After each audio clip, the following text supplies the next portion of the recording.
But yeah, you want to close out the end of the chapter. There were some quotes there I know that you liked, that you put in there. Yeah, I know there's one just at the very end, that it probably is my favorite quote from this chapter. And this chapter was like packed, and even chapter 2 is pretty packed with some really profound ideas. So it was hard to pinpoint exactly where we wanted to go when summarizing it. But one of the things that I often say is America's number one export is culture. And that's super important because it's more valuable than any sort of actual tangible export. And once you lose that, I think that should ring some red flags and try to help you understand, like, okay, why are we losing this? Because if we're going to be importing stuff, what are we importing, right?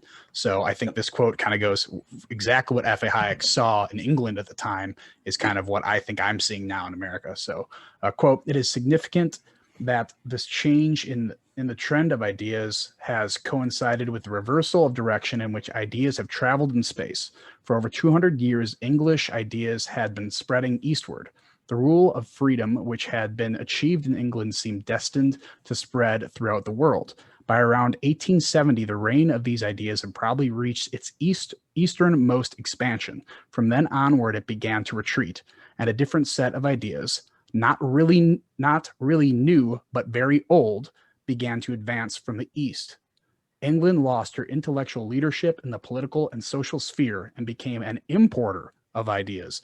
Now, what I really, really want to highlight there is the ideas were not really new, but very old ideas that are now being revitalized. And these people who are revitalizing these old ideas, who tend not to admit that they're old, they try to rebrand them and say they're new.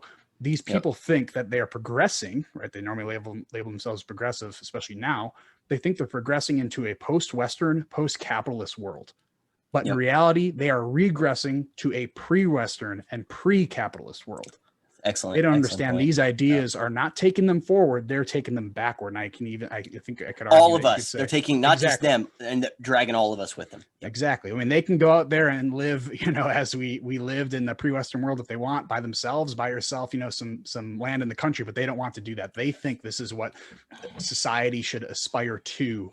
And like I said, because these ideas are so old, you're naturally going to start to take yourself back in that direction. So you say postmodern, like we want to live in a postmodern society, or we're starting to move past what we called modernity, but really we're moving in front of it. We're losing all of these liberal principles that we developed through time, that we happen to stumble along this amazing grand path toward, true liberty and prosperity. And now we're saying, you know what? I don't even know if I want to deviate from the path. I just kind of want to go backwards, right? I want to pull a Yui and start going in that direction. I think that's, important to understand that, that's why I always say being a progressive is often promoting very, very regressive policies, ironically. Yep. Thought the Rockies would be a lot rockier than this. That John Denver is full of shit. They were driving 600 miles in the wrong direction or whatever it was. Yeah. I'm glad you got that reference there. So let's move on to chapter 2 here. And chapter 2 is called The Great Utopia. And we're at about exactly an hour right now. But I think we can probably still cut it up, however. Chapter 2 won't be as long as and one was. A real quick point. I mean, I think something we probably brought up at the beginning, but I like the way he's labeled these chapters.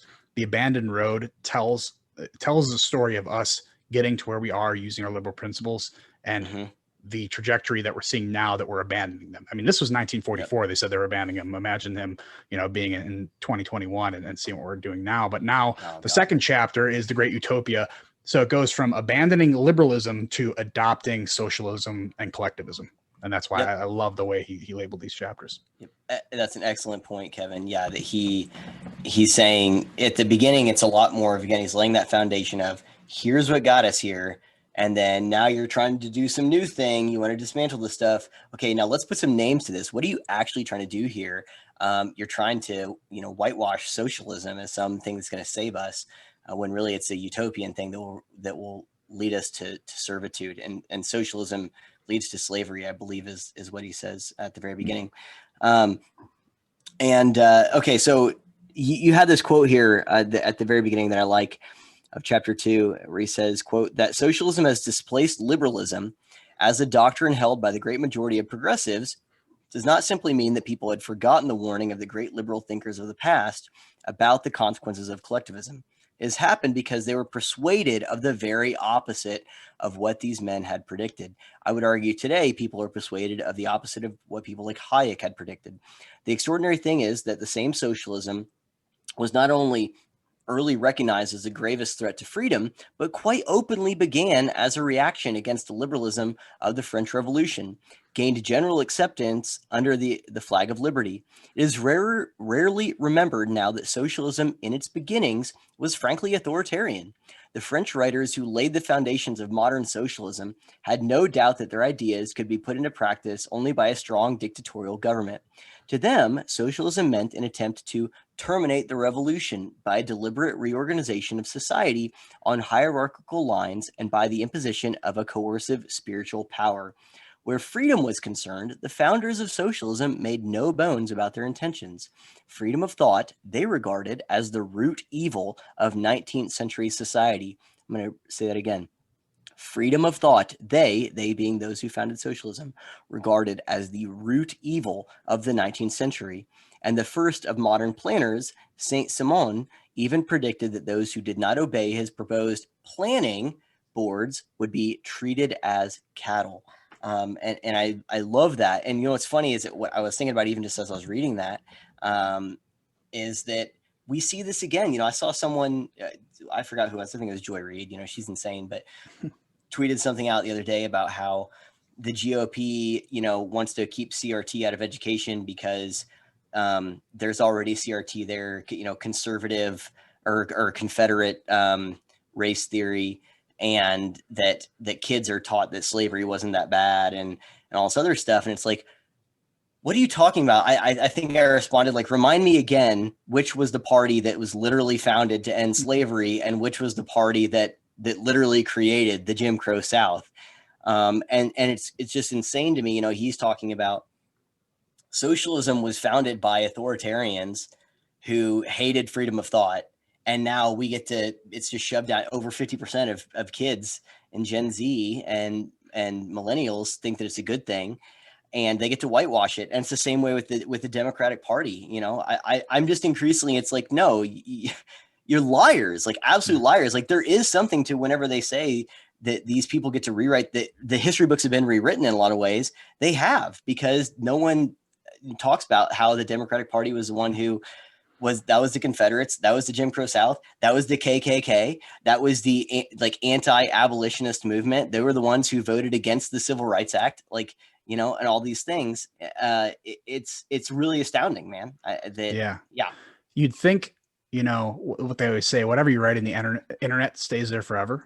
But at least these people were pre-internet, so they can kind of whitewash what they said. I mean, these people wrote this stuff in their books. Like you said, they made no bones about their intentions. They were very obvious about this stuff.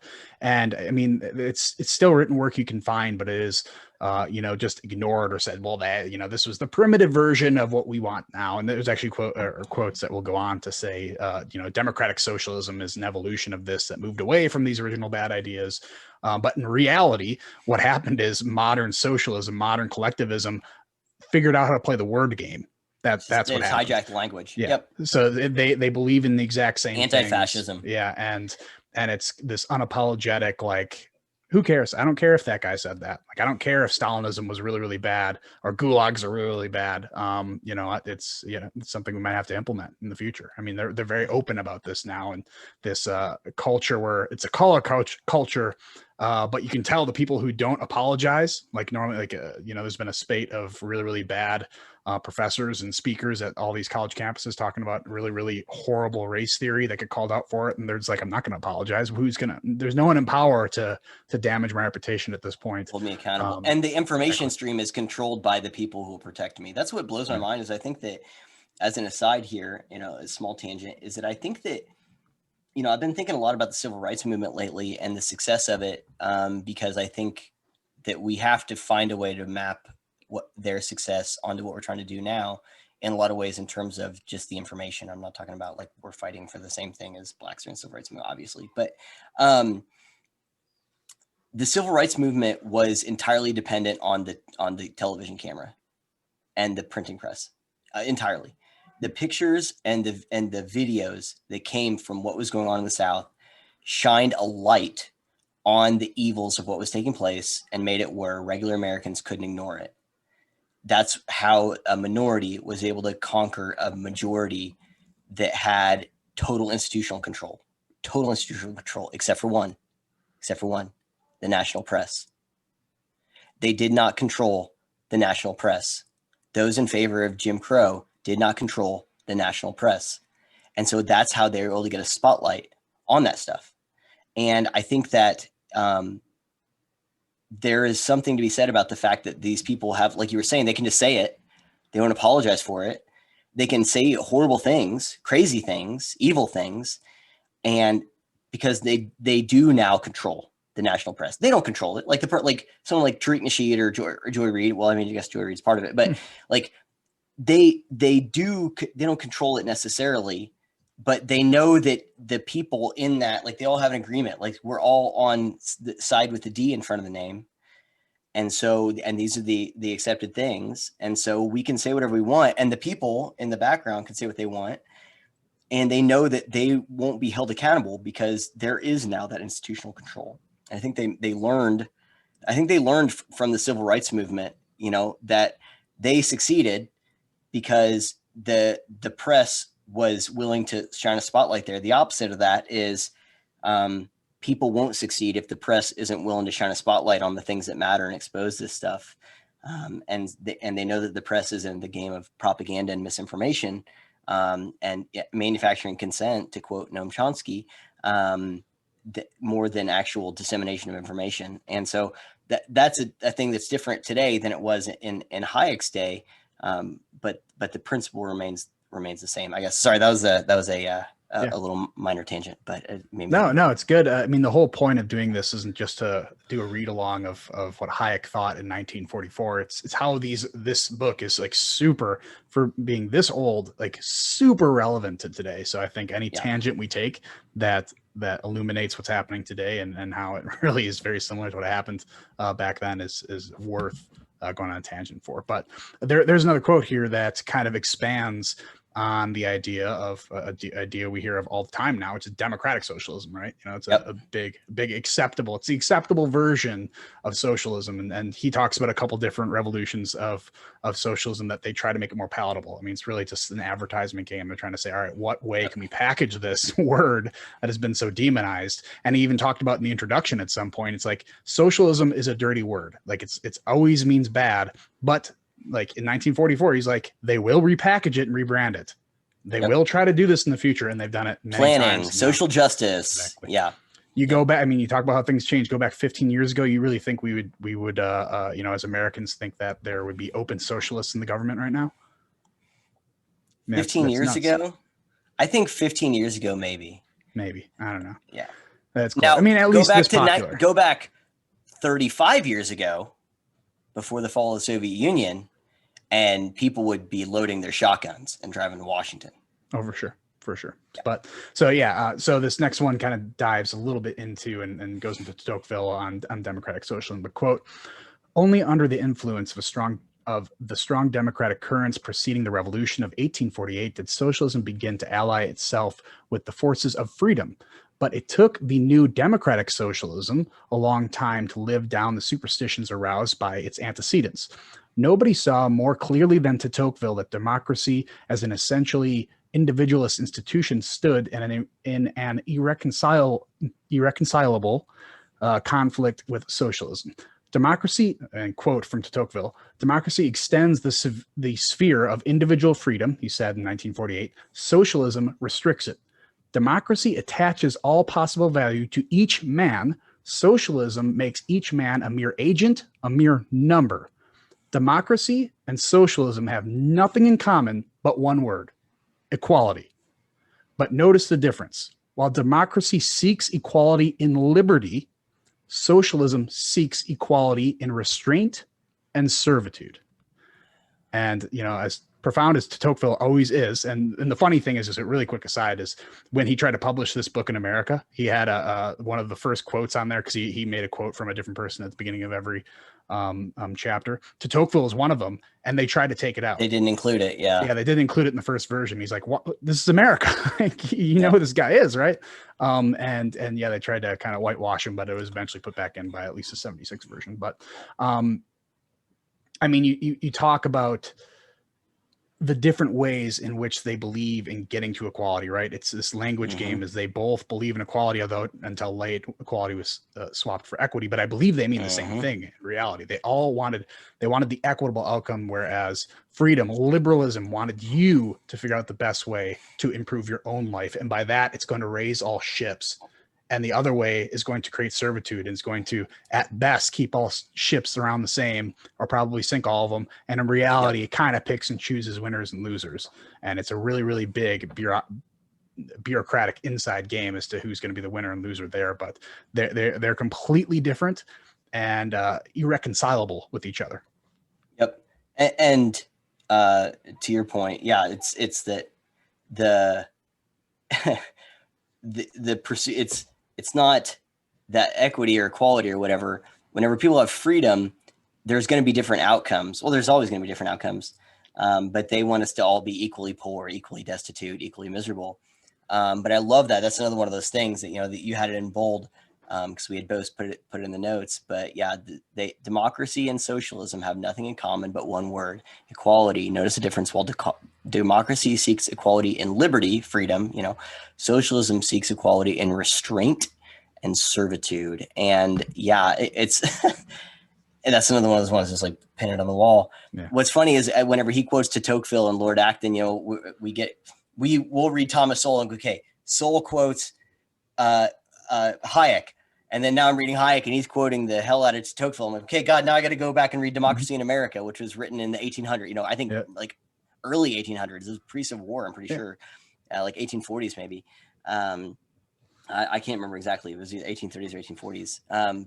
But yeah, and so it's like, again, people were understanding this stuff, and these are people who just understood how these things work, when they're allowed to work as they work. And they recognized it then. I watched, I don't know if you saw, as an aside, James Lindsay did a thing where he traced back CRT and progressivism and stuff. It's like literally 200 years. He went back to like the early 1800s and was like, this is how old these ideas are. This is how gradual their progression was. Yeah. It's when he goes into the thing about Hegel. I think it's all about Hegel, or at least in the beginning, and the dialectic process. And it's like a lot of this stuff came out of like the philosophy of the French Revolution, and kind of blossomed from there. French.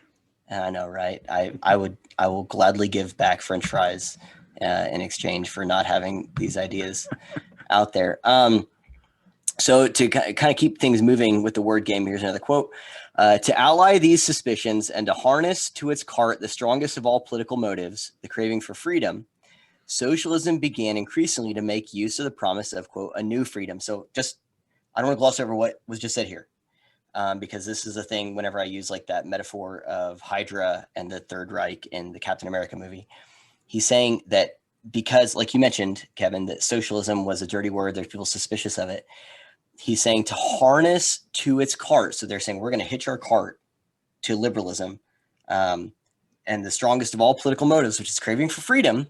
Socialism began increasingly to make the promise of a new freedom. So they start hijacking the language. They infiltrate the system. They infiltrate the people. And so they'll say, we care about freedom too. We care about democracy too, right? Democratic socialism. And he says the subtle change in meaning of the word freedom was subjected in order that this argument should sound plausible is important. To the great apostles of political freedom, the word had meant freedom from coercion. So he's saying the people, so think of like a John Stuart Mill or something like that freedom had meant freedom from coercion. Like for me to be a free man is I am free from someone else trying to impose their will on my life. I think this might've been J.S. Mill. I don't think it is. Your freedom to wave your fist ends where my face begins. Right. And so it's like you have the freedom to do what you want as long as you're not imposing. I think that was Ron Swanson. I think that's okay. Right. Government is a parasite. And he's saying, so that when the people who were founding this and the early philosophers of liberalism, they're saying freedom is freedom from coercion, freedom from the arbitrary power of other men, released from the ties which left the individual no choice. No choice. What's the opposite of freedom? No choice. But obedience to the orders of a superior to whom he was attached. The new freedom promised, however, was to be a freedom from necessity, of freedom from want, right? Healthcare is a human right. Housing is a human right, right? Released from the compulsion of the circumstances, which inevitably limit the range of choice for all of us, although for some very much more than others. Before man could be truly free, the despotism of physical want had to be broken and the restraints of the economic system relaxed. Freedom in this sense is merely another name for power and wealth. The demand for the new freedom was thus only another name for the old demand for an equal distribution of wealth.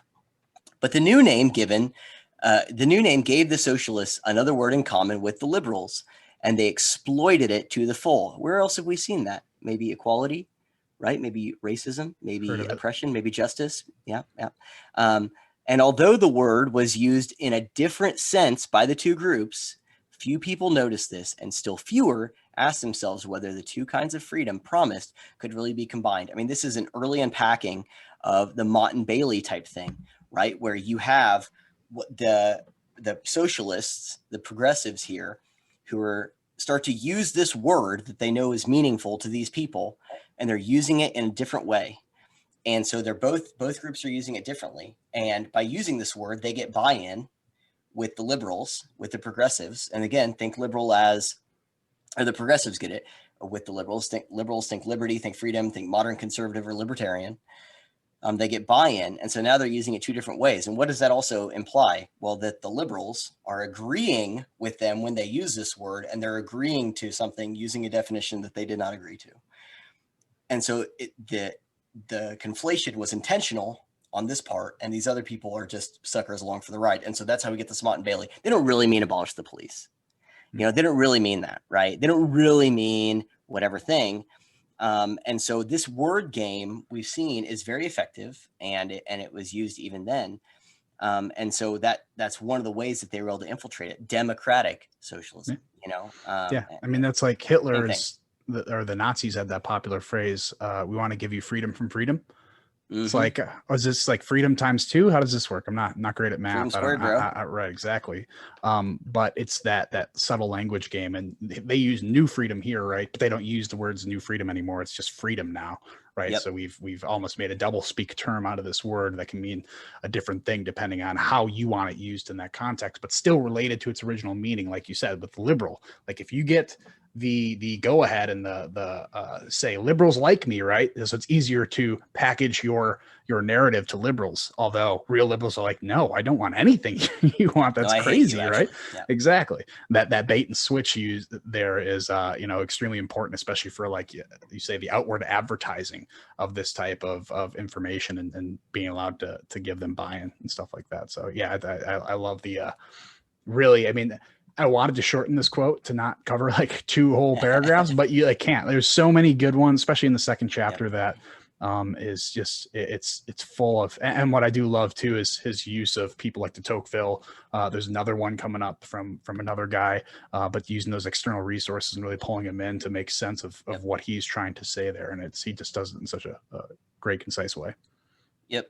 And real fast before we move on to the next one, I think it's also important to note the change. So let's actually spend a second on this as I'm thinking about it. Sorry. Is actually substantive, because once you get people, have you seen, oh my God, I don't know. This is how my brain works, man. I always think about movies. Have you seen Saving Silverman? Yeah. Like 90s movie. Yes. I think it's early 2000s. Early 2000s. Okay. Yeah. Steve Zahn, Jack Black, hilarious movie. Good Amanda movie. P, Jason, I forgot his name. Is the guy in American Pie. Anyway, so they're in this van, and it's like, we're not going to take this anymore. Yeah, and we got to do something about this. Yeah, we're going to kidnap Darren and set him up with Sandy. Yeah, what?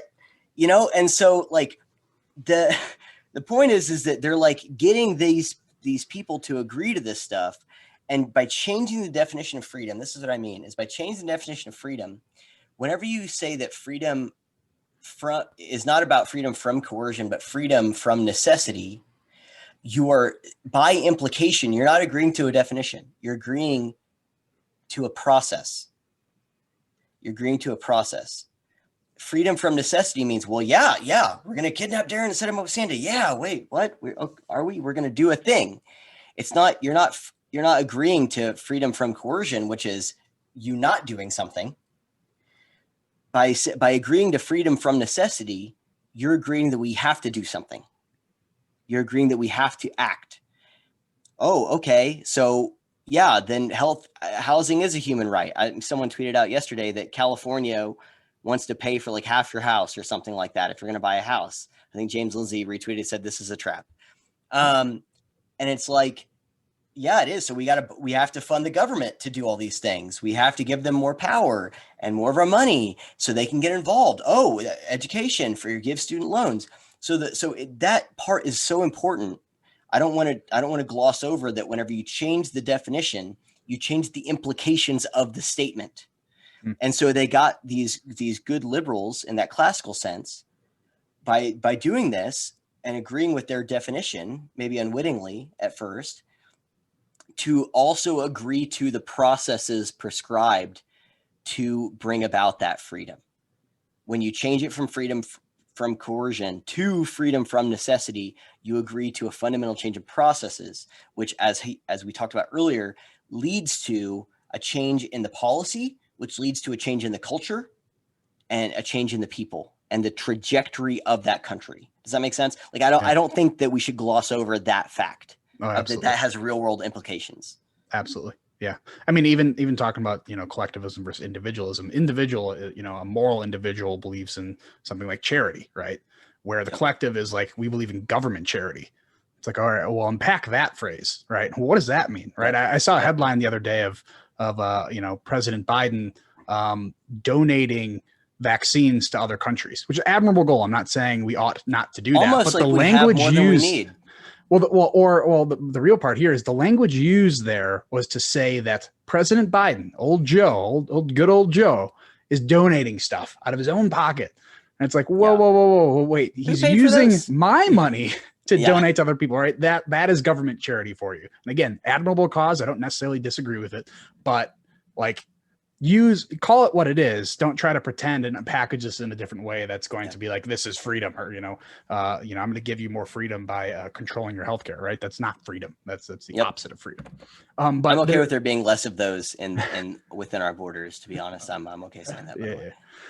But so there's another quote going on here, and I think this is really good to put you in the mindset of someone living in this time. It's like you said, toward the end of World War II. There are competing ideologies here, but you might think it's competing Nazism with the West. Well, you got to remember too, the West was allied with Russia at the time. Russia also had a competing ideology, which is communism. And people were starting to see, these are two, fascism and communism are against each other. But people at the time are starting to see, are they really against each other? Or are they really even different? So I really like this quote because he kind of, characterizes what people were thinking at the time. So, quote, observer after observer, in spite of the contrary expectation with which he approached his subject, has been impressed with the extraordinary similarity in many respects of the conditions under fascism and communism. While progressives in England and elsewhere were still deluding themselves that communism and fascism represented opposite poles, more and more people began to ask themselves whether these tyrannies were not the outcome of the same tendencies. They started to see it already. They started like these two. I mean, it happens a lot in history where the Civil War is always against these like-minded, that it's like this one little belief, one prophecy that makes the whole difference between the two. Other than that, they're the exact same. We'll get to a quote later that they like the fascist hates the communist hates the fascist, but what they both hate more than anything else is the liberal, right? So there's a quote we'll get on to later, but I just love the way he kind of characterizes the people's thought at the moment, and they're already starting to open their eyes to this. In Europe, in America, it's a little bit different story because they don't have the practical experience yet. But I do like how he shows that people are already starting to see this for what it is.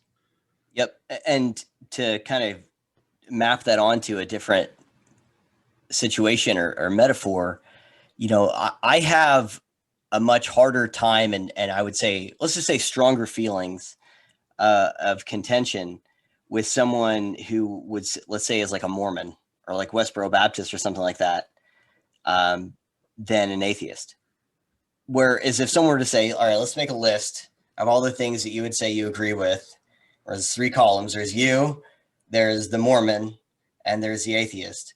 Like in terms of the religious statements there, like I'm going to have way more boxes checked in that are going to be the same as, you know, the Mormon or some other or Westboro Baptist than with the atheist.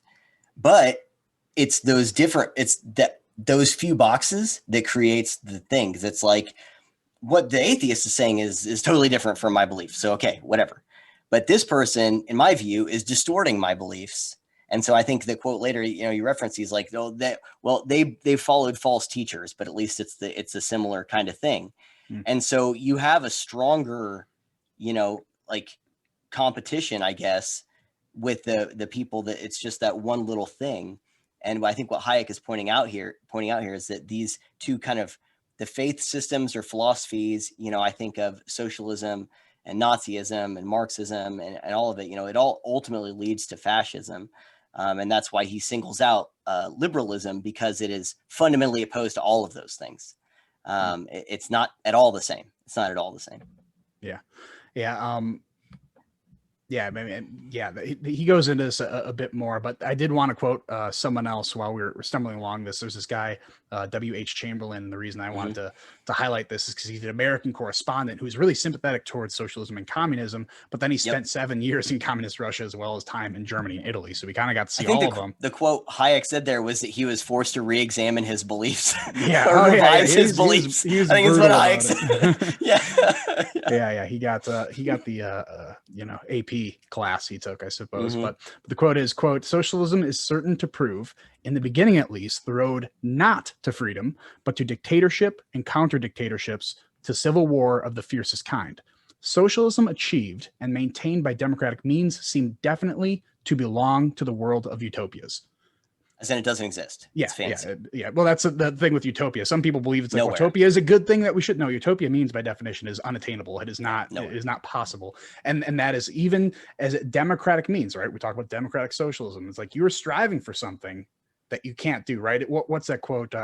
If you shoot for the moon, you'll land in a gulag. I don't know what it is, but exactly. Yeah. But yeah, I mean that is a thing. If you try to go for this unattainable goal, I mean, you are going to drag a whole bunch of people down in this experiment. And even if you are pure of heart, you're going to get a bullet to the head, and you're going to have someone really, really bad take over after you. Yeah, I think a good example to map onto.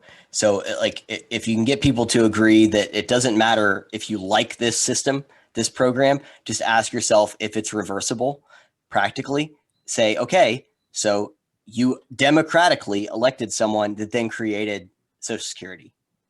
Is that reversible?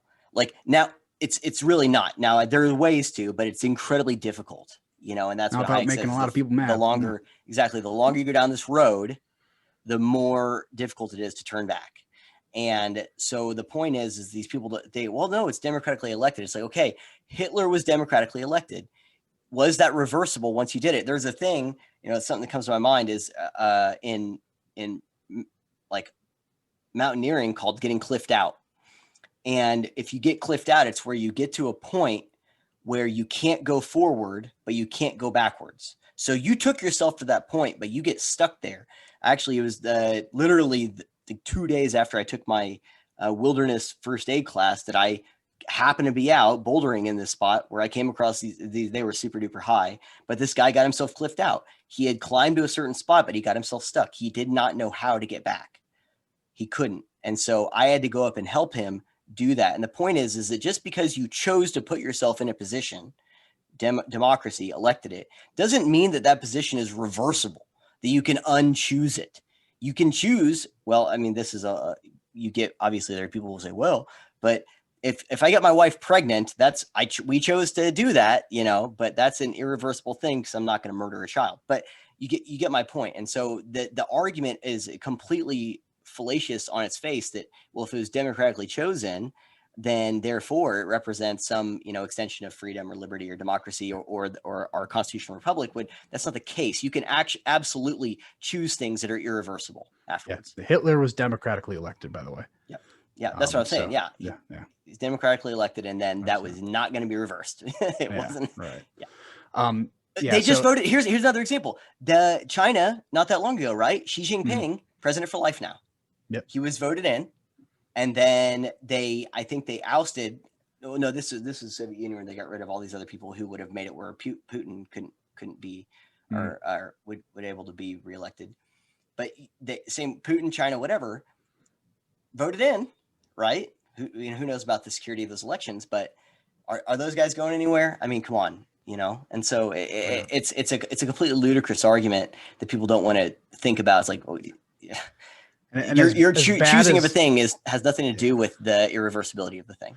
And as bad as those guys are, when they do go from either, just allowing the next generation to come in or a bullet to the back of the head, the next person might not be as good even as those pretty bad people. So that's the scary part. And again, even democracy, you can really screw yourselves and go off the road that got you to where you're at. But so there's another quote here that goes back into a little bit of the comparison between Nazism, fascism, and communism, and even talks about like how they were recruiting each other because they were primed to go from one extreme to the other, which really in reality was just the same extreme, but just bouncing back to different labels. And there's actually a hilarious quote in here that I'm going to highlight after I read it. But quote, no less significant in the intellectual history of many of the Nazi and fascist leaders, everyone who has watched the growth of these movements in Italy or in Germany has been struck by the number of leading men from Mussolini downward who began as socialists and ended as fascists or Nazis. And what is true of the leaders is even more true of the rank and file of the movement. The relative ease with which young communists could be converted into a Nazi or vice versa was generally known in Germany best of all by the propagandists of all parties. Many a university teacher during the 1930s has seen English and American students return from the continent uncertain whether they were communists or Nazis, and certain only that they hated Western liberal civilization. This is what I wanted to highlight. This is funny in the saddest way. I'm thinking like kids coming home from college is like, I don't know what major I want to be. But instead of major, like, I don't know if I want to be a Nazi or a communist. Like which one should I do? Hate like, this. Yeah. Exactly. I just know I'm not. This is heteronormative, patriarchal, colonial. Yeah. I know I'm not going to be a doctor. So throw that out of the way. It's like this silly, they didn't know what to choose from because they just sounded so utopian at the time, right? Because something that promises utopia, in which both of them do by very, very similar methods, is going to be attractive, especially to the young, the kids going over there. But all they were taught to make sure that they didn't go down this third option was to hate the West, hate the thing that allowed them to go there to learn more about, other cultures. Right. So when you talk about liberalism, sometimes will lead to the death of liberalism. This is how it happens. Exactly how it happens. And that's what you mentioned earlier about that quote at the end of chapter 1 about like importing culture and importing ideas instead of exporting them. It's like the minute you start and to the quote that Hayek said earlier in chapter 1, where he's like, the minute it was penetrated at one point, the whole thing's going to collapse. And so like the point is whenever and I think that was even in the introduction where Hayek had made the point that they had allowed these criticisms of economic systems that had made it to where there were all these completely insane theories that were able to gain ascendancy because people questioned the whole thing. They threw the baby out with the bathwater, so to speak. And so those students coming back and it's like, well, I don't know if I'm a Nazi, I don't know if I'm a communist, but I just know that I hate the West. All of that, again, speaks to, I think, in my view, the religious nature of this stuff. It's not, I don't know which works better. It's just, I know I'm one of these things that's opposed to the West, that's opposed to freedom. And I think it also speaks to the impressionability and, the danger of young people to sound like a curmudgeon on my porch, but it's like, can we raise the voting age to 35? Like I'm just throwing it out there.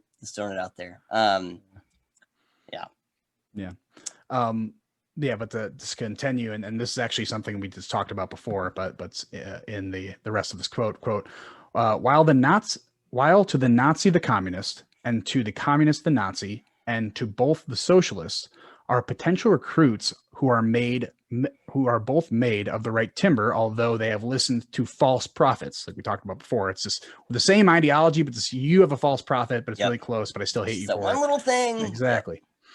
They both know that there can be no compromise between them and those who really believe in individual freedom, right? This is the part that it doesn't matter. You have a false prophet, but you're close enough to me that we can together hate this other person who believes in this individual freedom nonsense, who believes in true liberalism. You know, when anyone says, you know, I always say that I don't know how anyone can walk outside with a hammer and sickle on their shirt, because to me that is the same as the swastika. The swastika, and even in the footnotes, or a burning cross. Exactly. Even in the footnotes, he says that Hitler himself declared in a public speech in 1941 that basically National Socialism and Marxism are the same. Like, again, these people wrote this stuff down or said it out loud. They're not hiding the ball on you guys. There's this small little nuance in there that separates them, mostly just by name. And, you know, they hate each other, but they hate you more. They hate you a lot more than they hate each other. Yep.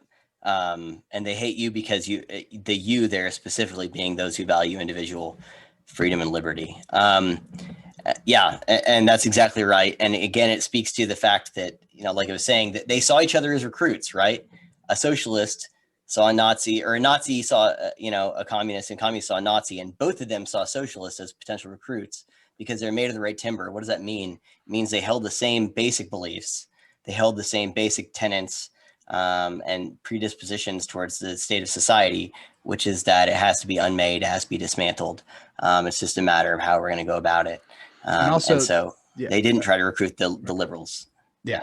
And I would even relate this to today that, you know, we say there's extremes in the left, there's extremes in the right. And we see this kind of as a linear line. It's a line circle. In the middle, left, right. Yep. It is a circle. The extreme left and the extreme right are the same thing. Okay. Yep. Like when I think of CRT, I was thinking about this the other day because I made this accident before where I say, man, I did a complete 360 on this. And I meant 180. I meant about face. Like I went the other direction. But the CRT types are doing a 360 on racism. They are looking at this object and saying that's racist. They're turning around 360 degrees, looking back at the same object and being like, this is anti-racist. It's the same damn thing, right? And they just can't get that through their head. With one exception. What's the one exception? They're in power. Oh yeah. Same idea. The only difference is the change of power. Is that they have power. It's all resentment. Yeah. So I'd be interested to see how many people, considering both sides are majority white, it seems, how many of the extreme right have been like, oh man, this is wrong, and went to Antifa. Like, how many of those people have been in the same camp at some point? I'm willing to bet it's more than you'd think. Probably, I could see that. What's interesting is that there is if you look at the hero's journey wheel, every point on it like corresponds with its opposite point in a way that connects it. And so I think that also is where you go a little bit farther on the circle, where you get like the Proud Boys, and you'll get people who are like reasonable BLM people, because those do exist. All right. That might piss some people off, but those do exist. And where they both agree on stuff. I think the GameStop thing was the thing that united people who are on like corresponding ends of stuff. There's a really, really good video of like, it was a biker gang who was doing some, pro MAGA thing, and BLM people came and, crashed the party. And the biker, who had the microphone at the podium was like, hey, whoever your leader is, bring them up here. We're going to let you talk. We're going to give you, 2 minutes, say your piece, whatever. The guy came up, and it fortunately happened to be, like you said, most of the people in BLM who believe BLM are really good people. It's the leadership that's corrupt. It is not a good organization, but a lot of good people believe in that 100%. Cause, which is an admirable and they're cause. Being exploited by evil people. And this was one of those guys. The leader of that BLM group was one of those guys, went up and said, I believe that black people should be afforded the same opportunities as white people. And the whole crowd started cheering, like, just like clapping and be like, yeah, go, man. And the guys up there is like, yeah, no, keep going. You're doing great. And then he kept saying all these things that everyone agreed with. And the guy, the biker leader guy at the end was just like, dude, we believe in the same stuff. Like, don't act like we're fighting. We're not fighting. And that was like one of the coolest things. And I believe that leader ended up leaving BLM shortly after that. Cause he's like, this is just an awful, and I've seen that video go around so much, although I can't imagine it's going to be favored much or uploaded much on Facebook anymore. But, Yeah, I mean, it was beautiful. It was beautiful to watch, to see people who actually didn't believe in these extremes come together and being like, dude, we both believe in liberalism, true liberalism. Yep. I saw a thing that was recommended to me on Google today which actually Google also recommended me, was like, hey, reliable sources, Brian Stelter is going to be on at such and such thing tonight. I'm like, why are you recommending this shit to me? But where Anthony Mackie, he gave that big, dumb woke spiel at the end of Falcon and Winter Soldier. He had originally proposed a line in there that they shot it down, where he wanted to say in that speech, if we're going to make America great again, then the decisions has to be made by Americans. And that includes people of all races, colors, sexuality, and everything. And we have to include all Americans in that process. And I read that and I'm like, I felt bad for Anthony Mackie, because it's like that the people he was criticizing, Trump and Trump supporters, it's like, that's what they did. That was the most progressive, like inclusive, diverse, whatever buzzword you want to use, conservative administrations ever existed, and from top to bottom. And probably the most big tent Republican movement that has ever existed. And Anthony Mackie, who thinks that CNN's a reliable source or something like that, has been persuaded the exact opposite. Whereas it's exactly what you said. Like, I read that and I think pretty much every Trump supporter, at least that I know, who would read that and go, yeah, we agree. Yeah, 100% that we has to include all Americans. Let's do that. Like, for sure. That's what we're trying to do. And, you've been misinformed, basically. You've been misinformed about the nature of this thing, which is what Hayek was writing about then, is that people had been misinformed and were being lied to intentionally. And then they were propagating the misinformation and lying to others unwittingly about the nature of this other freedom, new liberalism, democratic socialism, whatever, like with BLM and whatever. Most of the people today who advocate for this stuff don't realize, and that's that last quote here, right? You want to end us on this last quote, about exactly what we're talking about here. Yeah. This will do more justice than whatever I was going to say. Yeah, and he says this exact same thing in like every single chapter in a little bit of a different way, and I absolutely love the way he says Amazing. it. So, quote, that democratic socialism, the great utopia of the last few generations, is not only unachievable, but that to strive for it produces something so utterly different that few of those who now wish it would be prepared to accept the consequences. Many will not believe it until the connection has been laid bare in all of its aspects. So the idea that he keeps reiterating in some different way in every single chapter is the idea that people who strive for this utopia will find that the consequences of their actions are going to be so utterly different from what they actually wanted, from what their end goals are, that they're going to be like horrified. They'll be revolted by it. Yeah. And they'll be absolutely disgusted by the fruits of their labor. That, the only way to stop them from doing that is showing them like this has happened. This is not the first time it's happened. This is not theoretical, as many of them want to say. And the academics is like, this is all theoretical. And if we do it right, if we follow the plan, there's no way it's going to go wrong. Well, every single time you do some of this, every single time you create a big coercive state, it ends this way, where people get shut out, and you have a net negative in terms of real freedom and a net positive in terms of real suffering. Yep. And I think it's important to note that what Hayek is doing there, I think, is actually an incredibly charitable nod to the intentions of most people. Because to say that is to acknowledge and again does this multiple times, is to acknowledge the good intentions, the laudable intentions, the worthy intentions of most people advocating for these things. So he's saying, I understand that most of you are not motivated by power. Some of you are, but most of you aren't. And so to say that if you got what you wanted, you would be horrified by it, is to acknowledge your good intentions, to acknowledge you're probably a decent person who is trying to make the world a better place. And I think is an olive branch that a lot of people didn't recognize as an olive branch, but it's absolutely an olive branch. Because what he's saying there is that you actually have the desire to do good. It's just the method is broken and is not going to work. I like the idea because just, you take something like the American Civil War, when it ended, the North, even being the victor, had to realize the South are their neighbors. Like you have to forgive and you have to live with these people. You can't just, like how they used to, like way back in the day, just slaughter your enemies at the end, and take all their stuff. You have to live with these people. So I think give them that charitable, attribution to their actual motives is a good way to say, I get you're trying to do something good. I don't think there's anything inherently, like I don't think there's inherently something different between the Englishman and the German. It's just the ideas that are different.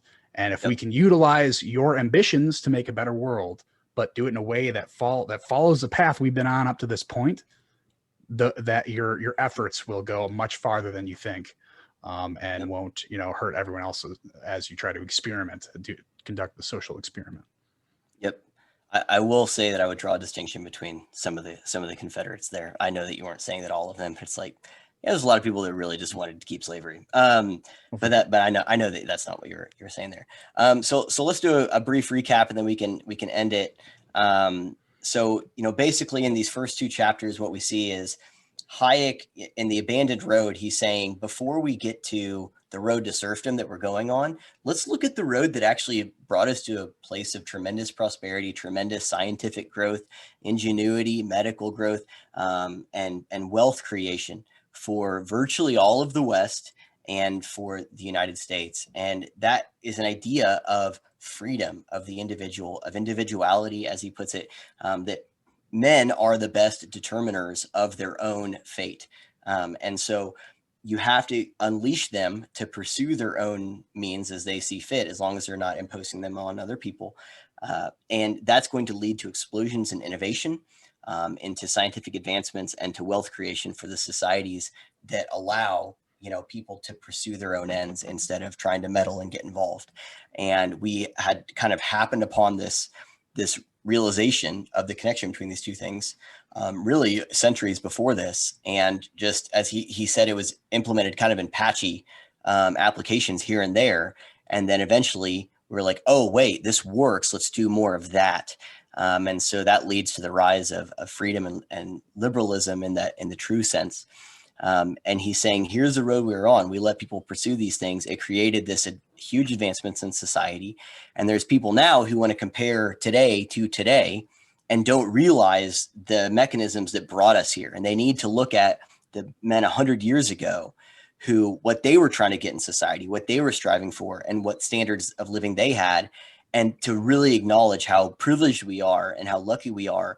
And therefore the responsibility we have to understand the mechanisms and the environment that was necessary to create this, so that, like a gardener, we can try to maintain that environment. We don't want to get too involved. We just want to maintain the ecosystem that allows for this massive growth of wealth and of liberty and of quality of life for most people. And he acknowledges that that doesn't affect everyone equally, but that everyone still is better off than they would have been without it. And so to abandon all of that in favor of some new utopian thing, and to dismantle all of that, and to think that you could do better, is wildly naive and will lead to the exact opposite of what you're trying to do. And so he's seeing that these people were looking at the old method that got them there and seeing it as obstacles rather than the necessary ingredients for what brought them there in the first place. And, they saw it as scaffolding, and Hayek saying this is the foundation of the building. You can't just remove it once the building's been built. And so then in chapter 2, he goes on to put a label to it, and he's saying, this is socialism, the thing that you think is this new thing that will free us, that is, I think, what did he say? They thought it was the heir apparent to liberalism, was socialism. And he's saying, no, it's not. It is instead the exact opposite. It will take you to the opposite place. And there are people who are hijacking the language, using this doublespeak of freedom and democracy, to try and whitewash this thing that all leads to the same places. And here's Hitler saying, nope, this is the same. This is the same. And, the fact that the Marx or the communists and the Nazis were fighting for the same people, and they both saw socialists as recruits, shows you that these ideas, it's like, I use the religious, in the Bible, there's only one answer, is that it's Jesus. And so, to a believer, they're like, Satan doesn't care what it is you worship as long as it's not Jesus, because all those other roads lead to the same place. And so I think what Hayek is saying is we found this one road that has led to the most prosperity human civilization has ever seen since its inception. And there are all these other roads. And what people need to realize is that socialism is not going to take you to a different place than fascism or than communism or than Nazism or than Marxism or whatever. Though all of those roads are going to lead to the same place. They're all going to lead ultimately to a totalitarian state. And so that people needed to understand that. Does that, I know I missed some stuff there, but does that wrap some of that up? I mean, what I miss? Yeah. No, I mean, you really hit it on the head. The first chapter is abandoning the road, and we're abandoning the road to freedom. And the second chapter says how we're making a U-turn down the road of servitude. Yep. He kind of made that quote, I think, somewhere in those chapters, and I'm paraphrasing a little bit there, but as the Tocqueville quote, I think. Yeah, maybe. Yeah. I don't know. There's a really good quote I'm trying to think of that's from Andrew Clavin, actually, and it's a quote about the devil. And when you said something about that, is like something about the devil doesn't care who's giving out the pain. He just cares that the pain's being done, right? It doesn't care where it's coming from. It's just that pain and anguish just needs to be happening. And this is a great way to serve that purpose, because although it's easy to say, this is not my version of socialism. It's not what I wanted to do. I have good intentions. Yeah, exactly. Even the well-intentioned, even the people who are doing this for a truly good cause, the pain will come. The pain will be there when you don't allow freedom. That's just the natural conclusion. Yep. Yeah, exactly. And that's why, the prescience of it, that's why I wrote the rhyme of the century here, because history doesn't repeat itself, but it often rhymes. And the pain that was experienced in Nazi Germany and, in Soviet Russia, Hayek was trying to warn against, saying we don't have to repeat that pain. We don't have to have that again here. And the road we're going down is going to be a repeat of that. And that's what we're trying to do here, and saying that we don't want to repeat these mistakes, even though we're totally repeating these mistakes. All right. Does that seem like a good place to end it there? Yeah. Good episode, guys. Thanks for listening, whoever listened to this. If you haven't listened to the first one, the introduction, please do. If this is sometime in the future and you haven't listened to the one that came after this, please do, or continue listening to them. But I think it's a fun conversation. I'm really glad you came up with this idea to review books in general, and then to use this one as the first book is a terrific experience. Awesome. Yeah, I probably wouldn't have done it if you wouldn't have said yes. So I appreciate that as well. I had the easy job to say yes. That's good. Yeah. Anyway, all right. Well, if this is the kind of thing that you guys are into, please like, share, and subscribe. Kevin's Locals community is Engineering Politics on Locals, ENG_politics on Twitter, ThinkSpot, YouTube, all of those places. Rumble, Grinder, all that. Just Engineering Politics. And then same for me on all of those. Well, most of them, and on Medium as well, except for it's Return to Reason. And then on Twitter, it's at My Mundane Mind. And so I guess we'll see you next week on this. My guess is we're going to end up breaking this up into, I think they're almost exactly an hour each, to be honest, the chapter 1 and chapter 2. So we'll have to figure that out. But that just speaks to, I think, let's say that's more of about the quality of the book than it is about I think chapter 2 is like 5 pages long, by the way. It really is, dude. Yeah, it is. Yeah, it's super short. So, but you can't, it's so hard. I mean, it just really quick, it goes back to that little, that condensed version that they made, the American version, 20 pages. Reader's Digest, they did the whole book in 20 pages. We couldn't do half of a chapter in that. So I was looking at there's people very skilled in this. And it is really something, to be honest, man. Yeah. It's on the Mises Institute website. So anyway, we'll put the links to the PDF and stuff there. Again, leave us any comments, any feedback. If you have any thoughts, this is important stuff. That's why we're talking about it. So we'd love your feedback. And I think that's it. Kevin, you ready to stop recording there? Yep. All right. We'll see you guys next time. Peace. See ya.